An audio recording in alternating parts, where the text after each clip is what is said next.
Perdana Menteri Bulgaria Rosen Jeliaskov mengundurkan diri dari jabatan yang baru didudukinya kurang dari 1 tahun. Pengumuman ini menyusul gelombang unjuk rasa yang dimotori anak-anak muda Gen Z di sana. Lantas, apa yang memicu Gen Z berunjuk rasa hingga akhirnya Perdana Menteri meletakkan jabatannya? Pengunduran diri Rosen disampaikan di Sofia, Bulgaria, Kamis 11 Desember 2025. Pengumuman itu menyusul gelombang unjuk rasa anti korupsi yang berlangsung berminggu-minggu di segala penjuru Bulgaria. Ia mundur tepat sebelum oposisi mengajukan mosi tak percaya terhadap pemerintahan di parlemen. Както заявихме нееднократно, чуваме гласа на гражданите, които протестират срещу управлението. Чуваме го осъзнато. Затова и трябва да бъдем на висотата на техните искания. Техните искания са оставка на правителството. Pemerintahan Rosen dianggap tak bisa memberantas korupsi yang sudah kronis. Kebijakan ekonominya pun dianggap payah. Partai-partai politik dianggap tak mampu membentuk pemerintahan yang stabil. Situasi ini membuat ribuan pengunjuk rasa yang dimotori oleh Gen Z menggelar protes sejak akhir bulan November 2025. Pemicunya antara lain rancangan anggaran 2026 yang dicurigai sebagai upaya menutupi korupsi yang merajalela. Rakyat marah karena ada usulan menaikkan iuran jaminan sosial dan pajak atas dividen untuk mendanai pengeluaran negara yang lebih tinggi.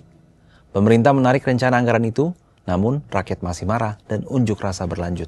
Kemarahan anak muda atas korupsi di lingkaran kekuasaan dan kesulitan ekonomi telah menyebar ke berbagai penjuru dunia. Sebelum mengguncang Bulgaria, gerakan yang dimotori Gen Z juga menggulingkan pemerintahan maupun mengubah kebijakan yang diambil pemerintah, tak terkecuali di Indonesia. Sejak 25 Agustus 2025 hingga pertengahan September, dunia menyaksikan unjuk rasa kaum muda generasi Z Asia. Gelombang unjuk rasa yang mereka motori memantik perhatian dan menggerakkan perubahan, mulai dari Indonesia, kemudian ke Nepal, hingga Filipina. Meski bergerak di negara yang berbeda, ada kesamaan dari unjuk rasa anak muda itu. Mereka bergerak karena rasa marah, ketidakpuasan yang sama, juga rasa ketidakadilan yang dipicu unggahan-unggahan gaya hidup pejabat dan keluarga penguasa di media sosial. Anak-anak itu menyuruhkan perang melawan korupsi dan gaya hidup mewah para pejabat negeri. Mereka gelisah dengan kesenjangan yang melebar dan menuntut perubahan.